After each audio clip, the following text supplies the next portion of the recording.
particulier à la conférence d'Évian. Nous sommes en 1938, pas moins de 666 suggestions ont été recensées. Quels sont les résultats concrets de cette conférence d'Évian, Olivier de Marliave? Alors effectivement, c'est une conférence initiée par Theodore Roosevelt qui était un peu dépassé par l'afflux considérable de migrants, de réfugiés juifs sur le territoire américain. Donc cette conférence avait des arrière-pensées, bien évidemment. Alors, en 1938, c'était un fiasco à Évian, juillet 38.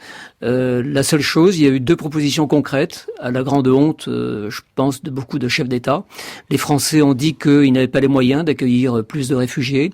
Les Américains, donc, se prévalaient de l'afflux considérable de migrants déjà, sans parler des pays d'Europe centrale qui, eux, étaient justement dans l'impossibilité d'intégrer des populations juives venant essentiellement d'autres pays comme la Russie. Et donc il y a eu 2 plans qui ont émergé, le plan Mindanao aux Philippines, aussi étonnant que cela puisse paraître, et puis le plan de la République dominicaine du dictateur Trujillo. Alors le plan Mindanao a très vite échoué.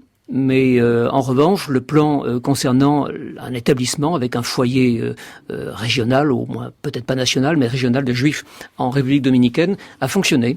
Il y a un groupe d'un peu moins de 1000 personnes qui a abouti dans un endroit où très vite ils ont créé un village qui existe toujours, d'ailleurs, El Batey.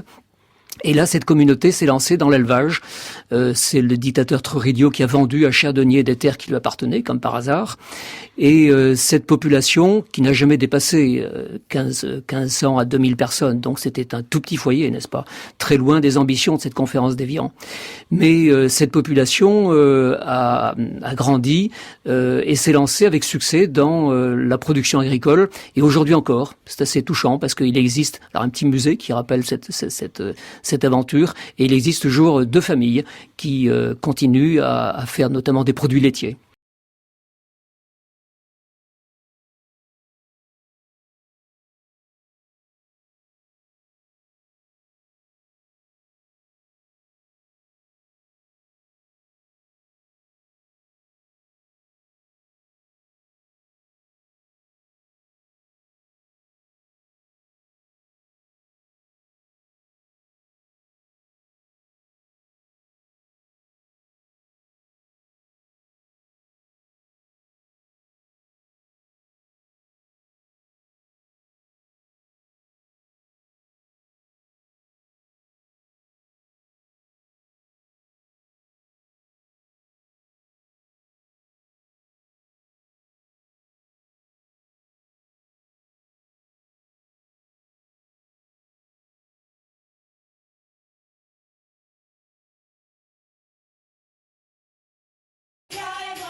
Llego a Puerto, voy para Mayarín.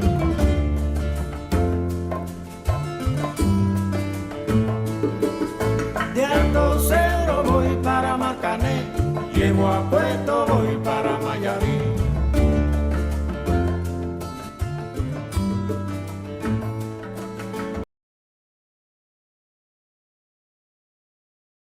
L'Alaska comme terre promise pourrait faire sourire Olivier de Marliave. Alors l'Alaska, effectivement, c'est ce qu'on a appelé le plan Slattery, du nom du sénateur américain, qui a proposé l'installation de cette terre quasiment vierge, peu attrayante, peu accueillante, mais où là aussi il existait quelques familles, des pionniers qui s'étaient installés et qui réussissaient plus ou moins bien dans l'agriculture. Le projet a très vite capoté, en grande partie du fait de l'opposition des populations locales, et notamment d'un pasteur, un pasteur protestant donc qui a dénoncé avec des relents d'antisémitisme, bien évidemment, qui a dénoncé l'afflux massif de ces populations. Je pense qu'il l'a jamais dit ouvertement, enfin je n'ai pas trouvé de traces, mais pour lui, comme l'idéologie chrétienne dominante, le peuple juif devait rester errant éternellement. Et donc ce plan Alaska a tourné court. Mais vous faisiez allusion à cette panique des années 38-39. Il y a eu sur les océans une série pitoyable de drames qui se sont déroulés. des bateaux. Alors tout le monde connaît l'épisode d'Exodus. C'est auparavant, en 1939, il y a un paquebot qui est parti d'Allemagne avec un nombre considérable à bord de passagers, destination Cuba. Des Juifs qui avaient acheté des visas dans le port de Hambourg, et arrivés au large de Cuba, on leur a fait savoir que leur visa n'était absolument pas valable, qu'ils avaient été floués, et donc les autorités cubaines leur ont opposé une fin de non-accueil, de non-recevoir. Ils ont dû repartir, et c'était le début d'une errance pitoyable. Ils se sont approchés de la côte des États-Unis. Roosevelt a envoyé la flotte de guerre pour dire nous vous coulons si vous approchez. Le bateau est parti dans l'Atlantique Nord. Le capitaine du navire, à un moment, a pensé échouer son bateau en Angleterre, en désespoir de cause, pour forcer les Anglais à accueillir ces populations. Et au dernier moment, un accord a été trouvé. Ces populations sont revenues en Europe et ont été dispatchées entre Anvers, la France et la Belgique. Plusieurs autres bateaux comme ça sont partis en errance, le Saint-Louis notamment, j'en cite plusieurs, le Sandrou, la Styr, la Simi. Ce sont des épisodes, des anecdotes très peu connus, mais là aussi, ce sont des bateaux qui sont partis dans l'Atlantique Sud, vers l'Amérique latine, et qui n'ont jamais abouti, soit au Brésil, soit au Paraguay, mais qui ont dû, pour la plupart, repartir en Europe.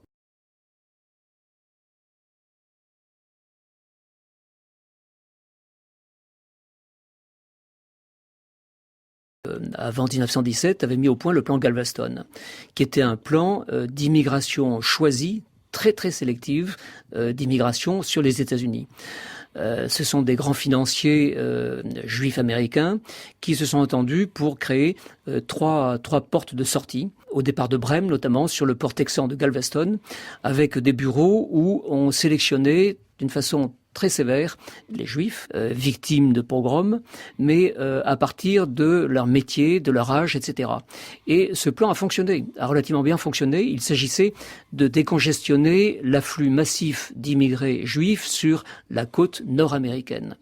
Les immigrés qui passaient par Ellis Island, bien évidemment, s'entassaient à Philadelphie, à Chicago, à Detroit, à New York. Et donc les autorités américaines avaient l'intention de mieux répartir ces populations. Le plan Galveston, antérieur donc à la conférence d'Évian, je le reprécise, ce plan Galveston a relativement bien marché, même si le nombre de personnes a été assez réduit.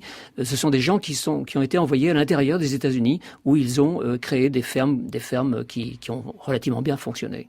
Une sorte de Far West. Une sorte de Far West, tout à fait, oui, bien sûr. C'était le souhait des Américains de mettre en valeur l'intérieur de leur terre.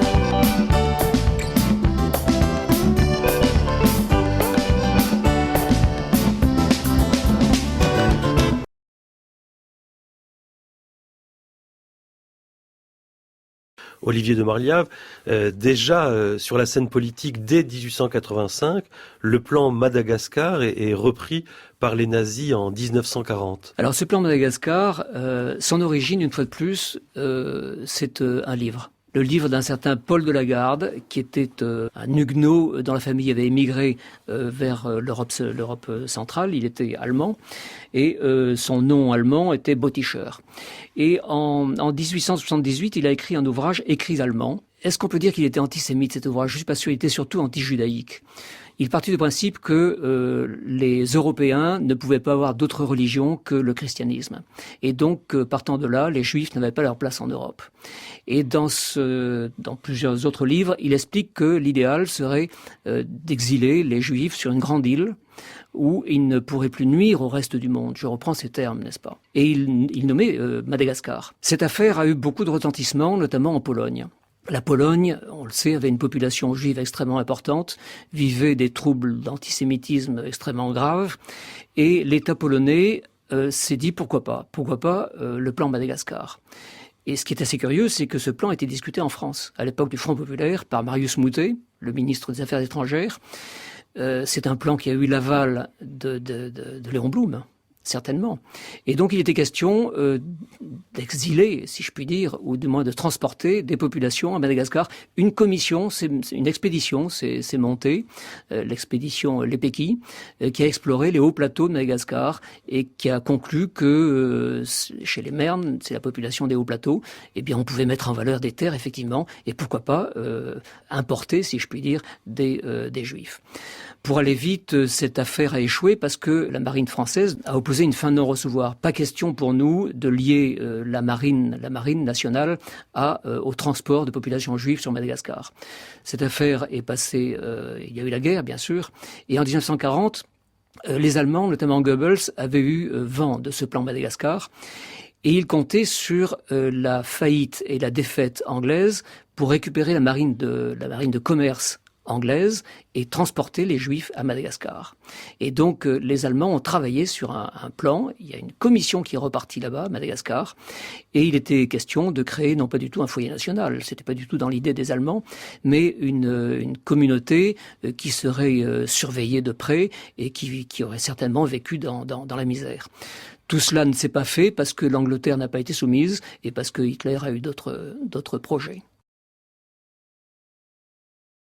Света озаряет тихой заводи покой, просыпается с улыбкой милый город над Берой, как нежны твои рассветы, как дурманит поутру пена яблони черемух и сирени на ветру.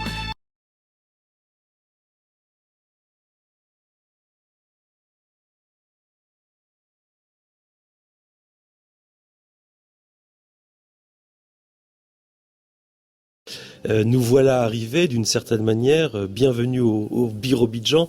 Quel voyage, Olivier de Marliave?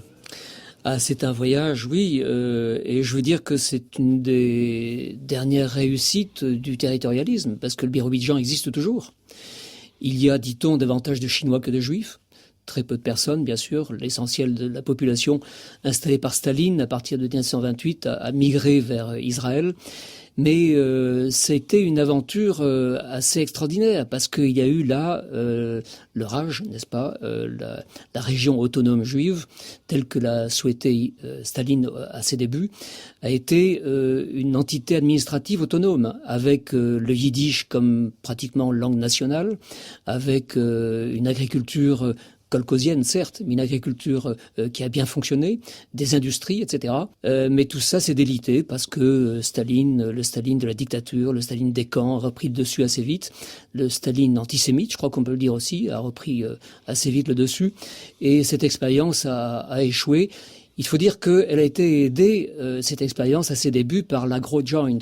On revient au grand capitaliste juif américain qui d'abord avait financé l'installation de fermes en Crimée, et qui ensuite, à partir du moment où Staline a créé donc le Birobidjan, cette aide avec l'agro-joint s'est orientée vers l'extrême-orient soviétique.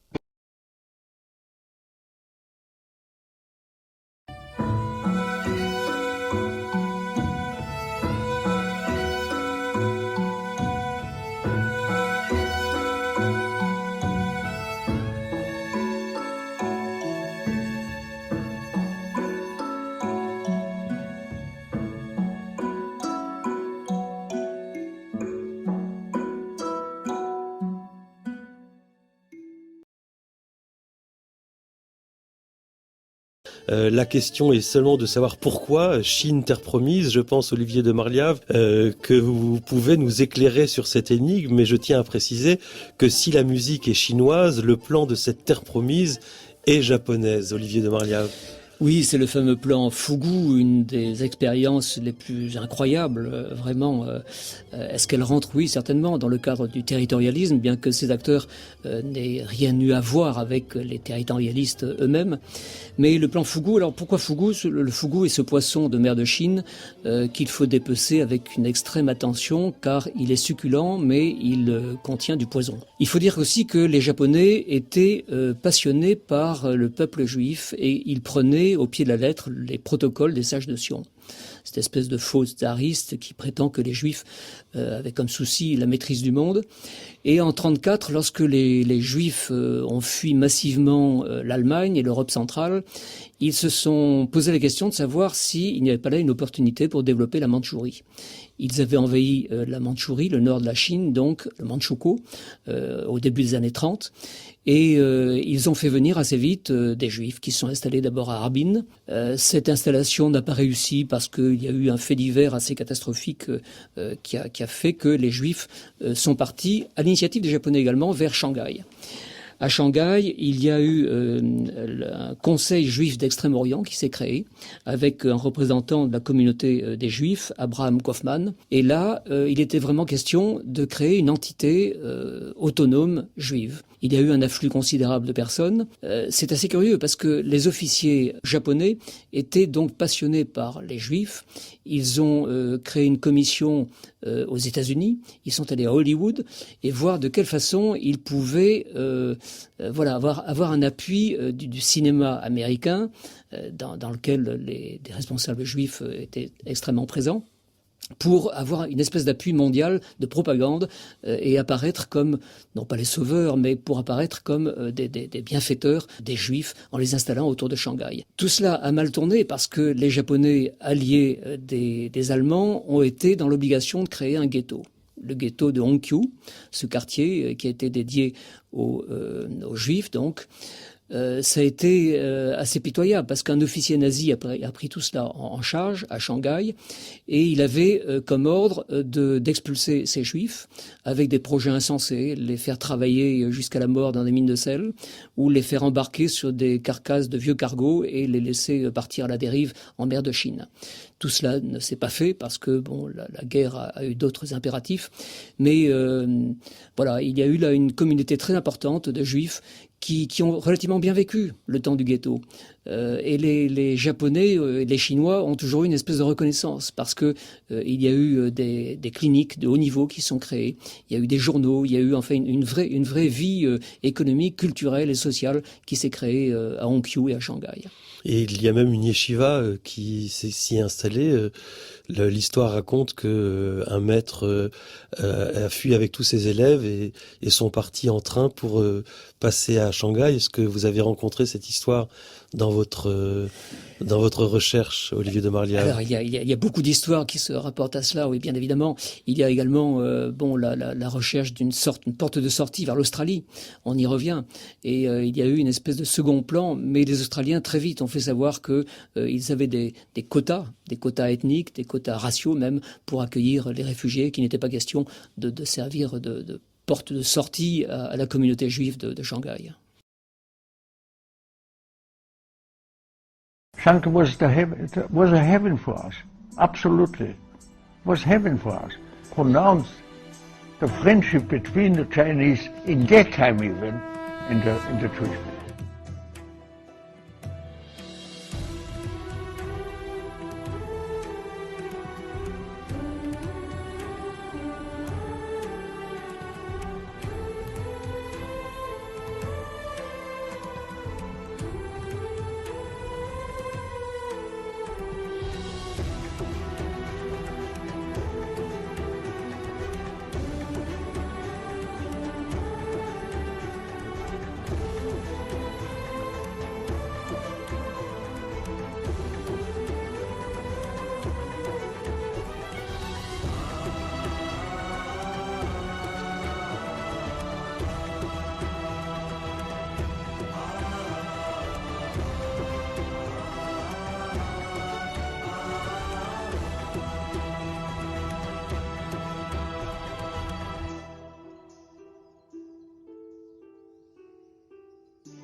人的先祖凭借着勤劳与勇敢，寻得了自然的馈赠，用来解脱苦苦挣扎。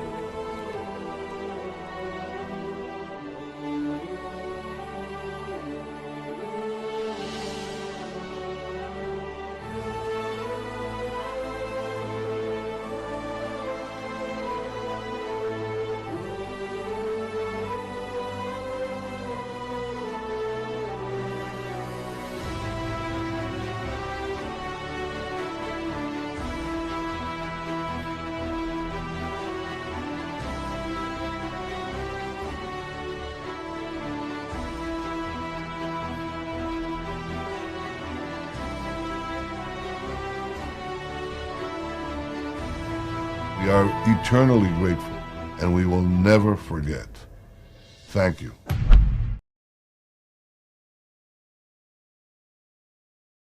Que se passe-t-il dans cette histoire des terres promises après la guerre, après la Shoah, Olivier de Marliave? Alors après la Shoah, il y a eu plusieurs plans, curieusement. Donc nous nous situons toujours entre les années 45 et 48, avant la création d'Israël. Et ce qu'il faut dire, c'est que Zangwill, avant sa mort, avait lancé la possibilité d'une installation des Juifs en Cyrénaïque. C'est une des provinces de la Libye. Ce projet n'avait pas abouti pour différentes régions. Et Churchill, curieusement, en 1943, a été approché par Chaim Weizmann, le président de l'Organisation sioniste mondiale, pour relancer le projet de Cyrénaïque. Alors, ce plan a été étudié par la chancellerie anglaise, d'autres chancelleries allemandes européennes, et une autre expédition s'est lancée, effectivement, en Cyrénaïque, pour voir la faisabilité d'une telle colonisation. Il y a eu là aussi un certain nombre d'hommes, vous savez, je l'ai dit au passage, on rencontre des hommes d'exception dans toutes ces explorations, avec notamment un certain Naum Sluch, qui est mort en 1966, et qui a dirigé l'expédition en Cyrénaïque. C'était un archéologue, un spécialiste des tribus perdues d'Israël. C'est curieux parce que lui aussi mettait en avant une de ses théories chamitiques, et il pensait qu'il y avait des tribus berbères qui représentait une des tribus perdues d'Israël en Cyrénaïque. Donc une raison de plus d'envisager éventuellement une installation des communautés juives là-bas. Sluch, je termine avec lui, a été qualifié de premier archéologue d'Israël. Voilà. Donc cette commission comprenait un spécialiste de l'irrigation, un agronome, et ils ont très vite conclu à l'impossibilité de développer la Cyrénaïque comme on aurait pu le faire. C'est assez paradoxal parce que Israël, je veux dire, a fertilisé le désert du Negev. Donc, est-ce qu'il n'y avait pas une mauvaise volonté des chancelleries? Je pense que là aussi, il y aurait une autre face de ce territorialisme à développer, à savoir la mauvaise volonté permanente des chancelleries pour trouver un territoire aux communautés juives en perdition.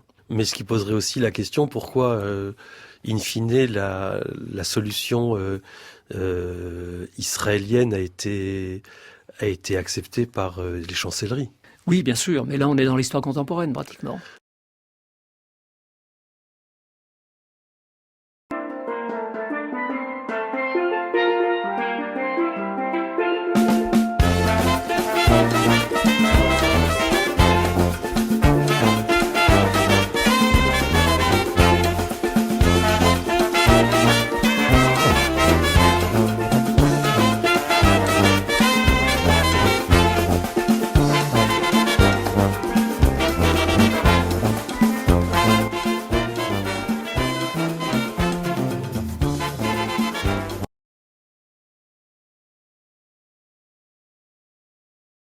Il y a un plan alors qui nous renvoie au tout début de cette aventure, le plan Suriname dont on n'a pas parlé en détail. Je l'ai réservé pour la fin. Au XVIIe siècle, d'accord. Oui. Mais alors là aussi c'est un homme du livre peu recommandable, mais un certain Anton Adrian Mussert, furieusement antisémite, qui a publié un livre, Le foyer national juif aux États-Unis de Guyane. Voilà, il avait eu connaissance de Joden Savan. Oui, alors rappelez-nous ça, parce que c'est un moment important. On est au XVIIe siècle. Donc les Hollandais avaient créé des comptoirs commerciaux au nord de l'Amérique du Sud, et un certain David Nassi a fondé un village, le village de Jodensavanne, la savane des Juifs, hein, si on traduit littéralement. Ça se trouve sur le Saramacca, ce petit fleuve du Suriname, et là il y a donc une communauté qui est arrivée, assez nombreuse, hein, on a atteint 10 à 12 000 personnes, qui pendant un siècle et demi a vécu dans la prospérité, dans une autonomie religieuse et administrative complète, parce que les Hollandais avaient signé une espèce de charte des libertés qui a été remise en question ensuite en 1825. Mais cette colonie a très bien vécu. Il faut savoir qu'elle était suffisamment opulente pour avoir financé la première synagogue de New York. Voilà. Là, on est en 1600... On est en 1774. Au moment où les Hollandais ont échangé donc avec les Anglais la Nouvelle-Amsterdam contre ce qui allait devenir New York. Et donc on se situe après-guerre en 1940. Cet écrivain, ce journaliste hollandais relance l'idée d'un foyer juif en Guyane. On appelle ça le plan Saramacca, qui est le nom de ce fleuve. Et là également, il y a une expédition qui se met en route et qui voit que cette terre était fertile et pouvait être développée comme elle avait été 3 siècles auparavant. La commission a rapporté un document d'une précision extrême, fixant même le nombre de cinémas qui était possible de mettre en place, le nombre de commerces, le nombre de métiers spécialisés. Tout cela a été discuté par les Hollandais, mais ça a avorté pour plusieurs raisons qui seraient trop longues à développer. Mais il y a eu un début de financement quand même de l'opération, mais là également il y a eu un rejet d'antisémitisme, il faut le dire, de la part des populations de Paramaribo. D'une part, il faut le reconnaître, de la part de la population juive qui était déjà à Paramaribo et qui, une fois de plus, craignait qu'un afflux massif de juifs ne crée de véritables sentiments antisémites. C'est un élément de refus que l'on trouvera pratiquement sur tous les projets.